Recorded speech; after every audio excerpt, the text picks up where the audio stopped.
ਪਿਆਰੇ ਬੱਚਿਓ, ਸਤਿ ਸ਼੍ਰੀ ਅਕਾਲ। ਅੱਜ ਆਪਾਂ ਇਸ ਵੀਡੀਓ ਦੇ ਵਿੱਚ ਮੇਰਾ ਬਚਪਨ ਕਵਿਤਾ ਦੇ ਪ੍ਰਸ਼ਨ ਉੱਤਰ ਕਰਾਂਗੇ। ਇਸ ਦਾ ਪਹਿਲਾ ਪ੍ਰਸ਼ਨ ਹੈ, ਮੇਰਾ ਬਚਪਨ ਕਵਿਤਾ ਵਿਚਲੇ ਮੁੱਖ ਵਿਚਾਰਾਂ ਦਾ ਸਾਰ ਲਿਖੋ।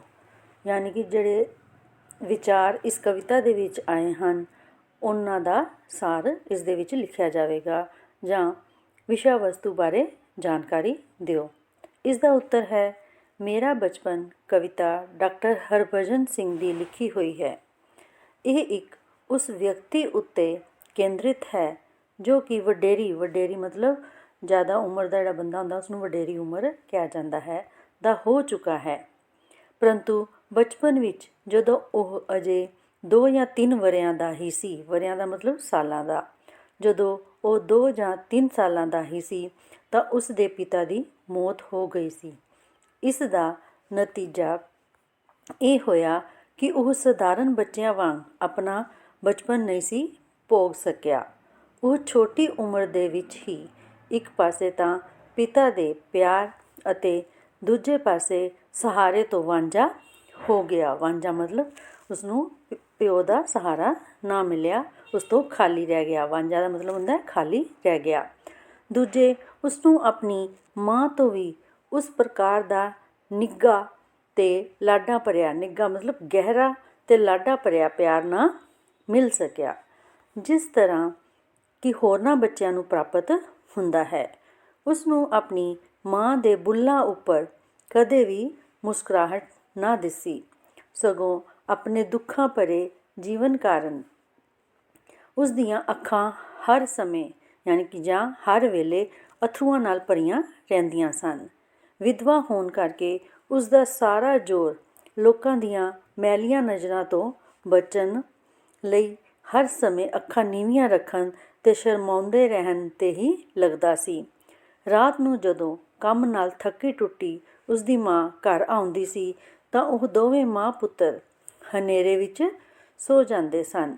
ਗਰੀਬੀ ਦੇ ਕਾਰਨ ਉਹਨਾਂ ਦੇ ਘਰ ਕੋਈ ਦੀਵਾ ਬੱਤੀ ਵੀ ਨਹੀਂ ਸੀ। ਪਹਿਲੇ ਜ਼ਮਾਨੇ 'ਚ ਕੀ ਹੁੰਦਾ ਸੀ, ਦੀਵਾ ਲੋਕੀ ਜਗਾ ਕੇ ਘਰ ਦੇ ਸਾਰੇ ਕੰਮ ਕਰਦੇ ਸਨ। ਉਹਨਾਂ ਦੇ ਘਰ ਇਹ ਚੀਜ਼ ਵੀ ਨਹੀਂ ਸੀ। ਉਸ ਦੀ ਮਾਂ ਹੋਰਨਾਂ ਬੱਚਿਆਂ ਦੀ ਮਾਂ ਵਾਂਗ ਉਸਨੂੰ ਰਾਜੇ ਰਾਣੀ ਦੀ ਕਹਾਣੀ ਵੀ ਨਹੀਂ ਸੀ ਸੁਣਾਉਂਦੀ, ਕਿਉਂਕਿ ਇਸ ਦਾ ਕਾਰਨ ਉਸ ਦਾ ਥਕੇਵਾਂ ਹੁੰਦਾ ਸੀ, ਕਿਉਂਕਿ ਉਹ ਸਾਰਾ ਦਿਨ ਕੰਮ ਕਰ ਕਰਕੇ ਇੰਨਾ ਥੱਕ ਜਾਂਦੀ ਸੀ ਕਿ ਆਪਣੇ ਬੱਚੇ ਨੂੰ ਕਹਾਣੀ ਵੀ ਨਹੀਂ ਸੀ ਸੁਣਾ ਸਕਦੀ। ਅਤੇ ਦੂਜਾ, ਉਸ ਦੇ ਮਨ ਦਾ ਦੁੱਖਾਂ ਨਾਲ ਭਰਿਆ ਹੋਣਾ ਸੀ। ਉਸ ਦੀ ਮਾਂ ਉਸਨੂੰ ਹਿੱਕ ਮਤਲਬ ਕਲੇਜੇ ਨਾਲ ਲਾ ਕੇ ਇੱਛਾ ਕਰਦੀ ਸੀ ਕਿ ਉਹ ਜਲਦੀ ਜਵਾਨ ਹੋ ਜਾਵੇ। ਇਸ ਪ੍ਰਕਾਰ ਉਹ ਆਪਣੀ ਨਿਕਰਮਨ ਮਾਂ ਦਾ ਆਸਰਾ ਸੀ। ਉਸ ਦੀ ਵਿਧਵਾ ਮਾਂ ਨੂੰ ਹਰ ਕੋਈ ਮੈਲੀ ਅੱਖ ਨਾਲ ਦੇਖਦਾ ਸੀ। ਲੋਕਾਂ ਦੀਆਂ ਮੈਲੀਆਂ ਨਜ਼ਰਾਂ ਬੱਚੇ ਲਈ ਇੱਕ ਪਾਠਸ਼ਾਲਾ ਦੇ ਸਮਾਨ ਸਨ। ਉਹਨਾਂ ਦਾ ਇੱਕ ਬੋਲ ਉਸ ਲਈ ਪਾਠ ਦੇ ਸਮਾਨ ਸੀ। ਅਜਿਹੀ ਹਾਲਤ ਵਿੱਚ ਉਸ ਬੱਚੇ ਦੇ ਜੀਵਨ ਵਿੱਚ ਬਚਪਨ ਵਰਗੀ ਇੱਕ ਵੀ ਝਲਕ ਨਹੀਂ ਸੀ ਪ੍ਰਵੇਸ਼ ਕਰ ਰਹੀ। ਉਸਨੂੰ ਹਰ ਸਮੇਂ ਬੁਰੇ ਲੋਕਾਂ ਤੋਂ ਸੂਝ-ਬੂਝ ਨਾਲ ਚੇਤਨ ਰਹਿਣਾ ਪੈਂਦਾ ਸੀ, ਯਾਨੀ ਕਿ ਸੁਚੇਤ ਹੋ ਕੇ ਰਹਿਣਾ ਪੈਂਦਾ ਸੀ ਆਪਣੀ ਸੂਝ-ਬੂਝ ਦੇ ਨਾਲ। ਇਸ ਪ੍ਰਕਾਰ ਉਹ ਸਮੇਂ ਤੋਂ ਪਹਿਲਾਂ ਹੀ ਸਮਝਦਾਰ ਬਣ ਗਿਆ। ਉਸ ਦੇ ਜੀਵਨ ਵਿੱਚ ਬਚਪਨ ਦੀ ਬੇਪਰਵਾਹੀ ਅਤੇ ਮਾਸੂਮੀਅਤ ਪ੍ਰਵੇਸ਼ ਨਹੀਂ ਸਨ ਕੀਤੀਆਂ। ਜਿਵੇਂ ਛੋਟੇ ਬੱਚੇ ਦੇ ਅੰਦਰ ਮਾਸੂਮੀਅਤ ਹੁੰਦੀ ਹੈ, ਬੱਚੇ ਬੇਪਰਵਾਹ ਹੁੰਦੇ ਹਨ, ਇਸ ਤਰ੍ਹਾਂ ਦੀ ਉਹਦੇ ਅੰਦਰ ਕੁਝ ਵੀ ਝਲਕ ਨਜ਼ਰ ਨਹੀਂ ਸੀ ਆਉਂਦੀ। ਇੱਕ ਵਾਰੀ ਉਸ ਦੀ ਮਾਂ ਨੇ ਉਸਨੂੰ ਦੱਸਿਆ ਕਿ ਕਿਸ ਤਰ੍ਹਾਂ ਉਸ ਦੇ ਪਿਤਾ ਦੀ ਚਿਤਾ ਨੂੰ ਜਲਾਇਆ ਸੀ, ਪਰੰਤੂ ਪਿੱਛੋਂ ਉਹ ਇੱਕਦਮ ਕੁਰਲਾ ਉੱਠੀ ਸੀ। ਕੁਰਲਾ ਮਤਲਬ ਰੋ ਉੱਠੀ ਸੀ, ਚੀਖ ਚਿੰਗਾੜਾ ਉਸਨੇ ਪਾਇਆ ਸੀ। ਉਸਨੇ ਉਸਦੇ ਪਿਤਾ ਦੀ ਚਿਤਾ ਨੂੰ ਨਹੀਂ ਸੀ ਜਲਾਇਆ, ਸਗੋਂ ਉਸ ਪੁੱਤਰ ਦੇ ਬਚਪਨ ਨੂੰ ਜਲਾਇਆ ਸੀ। ਬਚਪਨ ਵਿੱਚ ਪਿਤਾਹੀਨ ਹੋ ਕੇ ਵਡੇਰੀ ਉਮਰ ਵਿੱਚ ਪੁੱਜੇ ਬੱਚੇ ਨੂੰ ਮਾਂ ਦੀ ਇਹ ਗੱਲ ਠੀਕ ਪ੍ਰਤੀਤ ਹੁੰਦੀ ਹੈ ਕਿ ਉਸ ਦਾ ਬਚਪਨ ਉਸ ਦੇ ਪਿਤਾ ਦੇ ਨਾਲ ਹੀ ਜਲਾਇਆ ਜਾ ਚੁੱਕਾ ਹੈ। ਉਸ ਨੂੰ ਇਹ ਚੋਰਾ ਲੱਗਦਾ ਹੈ ਕਿ ਉਹ ਹੋਰਨਾਂ ਬੱਚਿਆਂ ਵਾਂਗ ਆਪਣੇ ਜੀਵਨ ਵਿੱਚ ਬਚਪਨ ਦੀ ਮਾਸੂਮੀਅਤ, ਬੇਪਰਵਾਹੀ ਅਤੇ ਮਾਤਾ ਪਿਤਾ ਦੇ ਲਾਡ ਪਿਆਰ ਨੂੰ ਨਹੀਂ ਮਾਣ ਸਕਿਆ, ਯਾਨੀ ਕਿ ਉਸਨੂੰ ਉਹ ਹੰਢਾ ਨਹੀਂ ਸਕਿਆ, ਉਸ ਦੇ ਨਾਲ ਇਹ ਸਾਰੀਆਂ ਚੀਜ਼ਾਂ ਨਹੀਂ ਹੋਈਆਂ। ਉਹ ਆਪਣਾ ਬਚਪਨ ਭੋਗਣ ਤੋਂ ਪਹਿਲਾਂ ਹੀ ਸਮਝਦਾਰ ਹੋ ਗਿਆ ਸੀ। ਇਸ ਪ੍ਰਕਾਰ ਬਚਪਨ ਵਿੱਚ ਪਿਤਾਹੀਨ ਬੱਚੇ ਦਾ ਵਡੇਰੀ ਉਮਰ ਵਿੱਚ, ਵਡੇਰੀ ਮਤਲਬ ਜਿਉਂ-ਜਿਉਂ ਵੱਡੀ ਉਮਰ ਵਿੱਚ ਪਹੁੰਚਦਾ ਜਾ ਰਿਹਾ ਸੀ, ਉਸ ਦੇ ਬਚਪਨ ਦੀ ਜਿਹੜੀ ਮਾਸੂਮੀਅਤ, ਬੇਪਰਵਾਹੀ ਅਤੇ ਮਾਤਾ ਪਿਤਾ ਦੇ ਲਾਡ ਪਿਆਰ ਤੋਂ ਵਾਂਝਿਆਂ, ਉਹਨਾਂ ਦੇ ਲਾਡ ਪਿਆਰ ਤੋਂ ਖਾਲੀ ਰਹਿਣ, ਝੋਰੇ ਅਤੇ ਪ੍ਰਭਾਵ ਨੂੰ ਇਸ ਕਵਿਤਾ ਵਿੱਚ ਬਿਆਨ ਕੀਤਾ ਗਿਆ ਹੈ। ਅੱਗੇ ਹੈ ਸੰਖੇਪ ਉੱਤਰ ਵਾਲੇ ਪ੍ਰਸ਼ਨ। ਇਸ ਦਾ ਪਹਿਲਾ ਪ੍ਰਸ਼ਨ ਹੈ, ਇਸ ਨਜ਼ਮ ਵਿੱਚ ਬੱਚੇ ਪਾਸ ਵੀ ਬਚਪਨ ਦਾ ਤਜਰਬਾ ਹੈ, ਤਾਂ ਵੀ ਉਹ ਕਿਉਂ ਕਹਿੰਦਾ ਹੈ ਕਿ ਮੇਰਾ ਬਚਪਨ ਅਜੇ ਨਾ ਆਇਆ। ਇਸ ਬੱਚੇ ਕੋਲ ਬਚਪਨ ਦਾ ਤਜਰਬਾ ਸਧਾਰਨ ਬੱਚਿਆਂ ਵਰਗਾ ਬੇਪਰਵਾਹੀ ਅਤੇ ਮਾਸੂਮੀਅਤ ਭਰਿਆ ਨਹੀਂ, ਸਗੋਂ ਚਿੰਤਾਵਾਂ ਅਤੇ ਚੇਤਨਤਾ ਭਰਿਆ ਹੈ। ਪਿਤਾਹੀਨ ਹੋਣ ਕਾਰਨ ਸਧਾਰਨ ਬੱਚਿਆਂ ਵਰਗੇ ਬਚਪਨ ਤੋਂ ਵਾਂਝਾ ਰਹਿਣ ਕਰਕੇ ਹੀ ਉਹ ਕਹਿੰਦਾ ਹੈ ਕਿ ਮੇਰਾ ਬਚਪਨ ਅਜੇ ਨਹੀਂ ਆਇਆ। ਅਗਲਾ ਪ੍ਰਸ਼ਨ ਹੈ, ਹੇਠ ਲਿਖੇ ਅਲੰਕਾਰਾਂ ਦੇ ਆਧਾਰ 'ਤੇ ਇਸ ਕਵਿਤਾ ਦੀ ਬੋਲੀ ਉੱਤੇ ਟਿੱਪਣੀ ਲਿਖੋ। ਬੁੱਲ੍ਹ ਬਰਾਨ, ਮੁਸ਼ੱਕਤ, ਨੀਵੀਂ ਨਜ਼ਰ ਸਦਾ ਸ਼ਰਮਾਵੇ, ਨੇਰੇ ਦੀ ਝੁੰਬ, ਸਾਡੇ ਵੇਹੜੇ ਮੜੀ ਕਹਾਣੀ, ਅੱਖ ਸੁਲਗੇ ਜਿਵੇਂ ਦੁਪਹਿਰੀ, ਦਿਨ ਜਿਉਂ ਬੁੱਝੇ ਬੁੱਝੇ ਪਰਛਾਵੇਂ। ਇਸ ਕਵਿਤਾ ਦੀ ਬੋਲੀ ਭਿੰਨ-ਭਿੰਨ ਮਤਲਬ ਵੱਖਰੇ ਵੱਖਰੇ ਉਪਮਾ ਦੇ ਰੂਪ ਅਲੰਕਾਰਾਂ ਨਾਲ ਸਜਾਈ ਹੋਈ ਹੈ। ਉਹ ਸੰਕੇਤਮਾਤਕ ਅਤੇ ਸੁਝਾਊ ਅਤੇ ਸੁਹਜਾਤਮਕ ਹੈ। ਮੇਰਾ ਬਚਪਨ ਕਵਿਤਾ ਦਾ ਕੇਂਦਰੀ ਭਾਵ ਲਿਖੋ। ਪਿਤਾਹੀਨ ਬੱਚਾ ਹੋਰਨਾਂ ਸਧਾਰਨ ਬੱਚਿਆਂ ਵਾਂਗ ਆਪਣਾ ਬਚਪਨ ਨਹੀਂ ਭੋਗ ਸਕਦਾ। ਉਸ ਦੀ ਸ਼ਰਮ ਹਿਆ ਵਿੱਚ ਡੁੱਬੀ ਮਾਂ ਉਸ ਦੇ ਮਾਨਸਿਕ ਅਤੇ ਸਰੀਰਕ ਵਿਕਾਸ ਵਿੱਚ ਹਿੱਸਾ ਨਹੀਂ ਪਾ ਸਕਦੀ। ਅਜਿਹਾ ਬੱਚਾ ਜਦੋਂ ਵੱਡਾ ਹੁੰਦਾ ਹੈ ਤਾਂ ਉਸ ਨੂੰ ਇਸ ਗੱਲ ਦਾ ਦੁੱਖ ਹੁੰਦਾ ਹੈ ਕਿ ਉਸ ਦੀ ਮਾਸੂਮੀਅਤ ਉਸ ਪਾਸੋਂ ਖੁੱਸ ਗਈ ਹੈ, ਯਾਨੀ ਕਿ ਉਹਦੇ ਕੋਲੋਂ ਖੋਹ ਲਿੱਤੀ ਗਈ ਹੈ। ਇਸ ਕਵਿਤਾ ਵਿੱਚ ਪੇਸ਼ ਮਾਂ ਦੇ ਚਰਿੱਤਰ ਉੱਤੇ ਸੰਖੇਪ ਨੋਟ ਲਿਖੋ। ਮਾਂ ਦਾ ਪਤੀ ਮਰ ਚੁੱਕਾ ਹੈ। ਉਸ ਦਾ ਛੋਟਾ ਬੱਚਾ ਸੀ। ਉਹ ਨਜ਼ਰ ਨੀਵੀਂ ਰੱਖਦੀ ਸੀ, ਸਦਾ ਸ਼ਰਮਾਉਂਦੀ ਰਹਿੰਦੀ ਸੀ।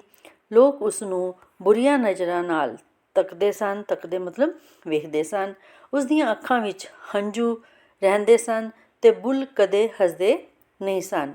ਉਹ ਗਰੀਬੀ ਅਤੇ ਫਿਕਰਾਂ ਵਿੱਚ ਦਿਨ ਕੱਟਦੀ ਸੀ। ਉਹ ਪੁੱਤਰ ਨੂੰ ਆਪਣਾ ਆਸਰਾ ਸਮਝਦੀ ਸੀ। ਅਗਲਾ ਪ੍ਰਸ਼ਨ ਹੈ, ਇੱਕ ਦਿਨ ਬੱਚੇ ਦੀ ਮਾਂ ਨੇ ਉਸਨੂੰ ਕੀ ਦੱਸਿਆ?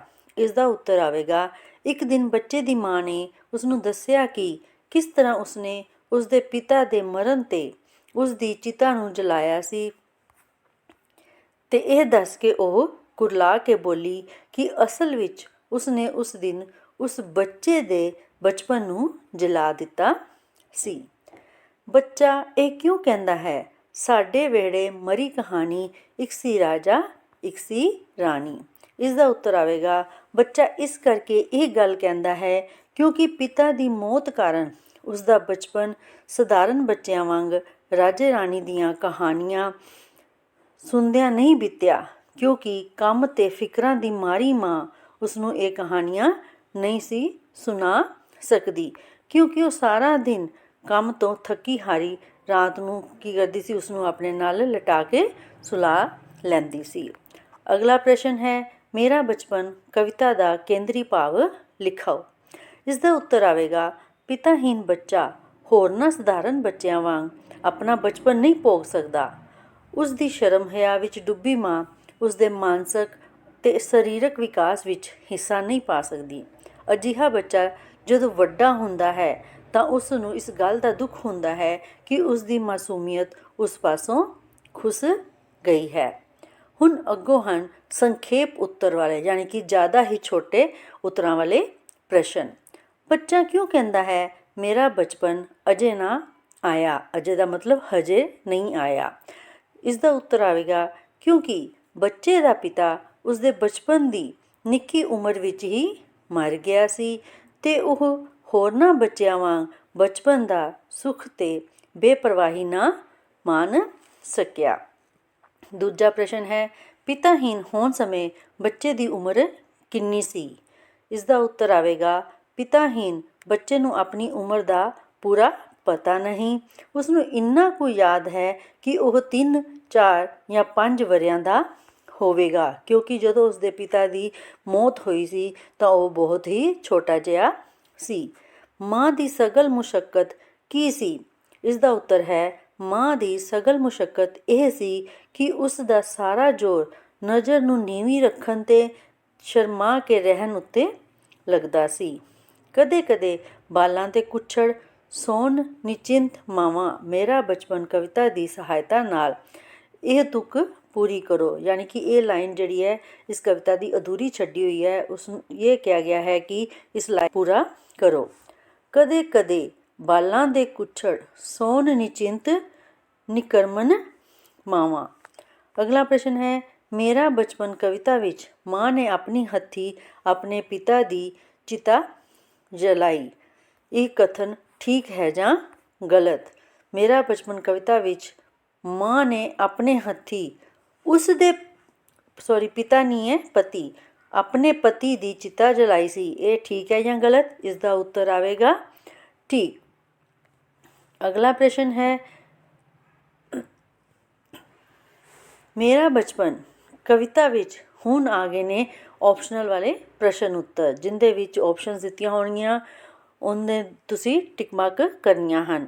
ਮੇਰਾ ਬਚਪਨ ਕਵਿਤਾ ਵਿੱਚ ਕਵੀ ਸ਼ਾਇਰ ਦੀ ਰਚਨਾ ਹੈ। ਕਿਸ ਕਵੀ ਦੀ ਰਚਨਾ ਹੈ ਇਹ? ਇਸ ਦਾ ਉੱਤਰ ਹੈ ਹਰਭਜਨ ਸਿੰਘ। ਡਾਕਟਰ ਹਰਭਜਨ ਸਿੰਘ ਦੀ ਕਿਹੜੀ ਕਵਿਤਾ ਤੁਹਾਡੀ ਪਾਠ ਪੁਸਤਕ ਦੇ ਵਿੱਚ ਦਰਜ ਹੈ? ਜਾਂ ਆਪਣੀ ਪੰਜਾਬੀ ਲਾਜ਼ਮੀ ਦੀ ਪਾਠ ਪੁਸਤਕ ਦੇ ਵਿੱਚ ਦਰਜ ਹਰਭਜਨ ਸਿੰਘ ਦੀ ਕਵਿਤਾ ਦਾ ਸਿਰਲੇਖ ਲਿਖੋ। ਸਿਰਲੇਖ ਮਤਲਬ ਕਵਿਤਾ ਦਾ ਨਾਂ ਲਿਖੋ। ਇਸ ਦਾ ਉੱਤਰ ਆਵੇਗਾ ਮੇਰਾ ਬਚਪਨ।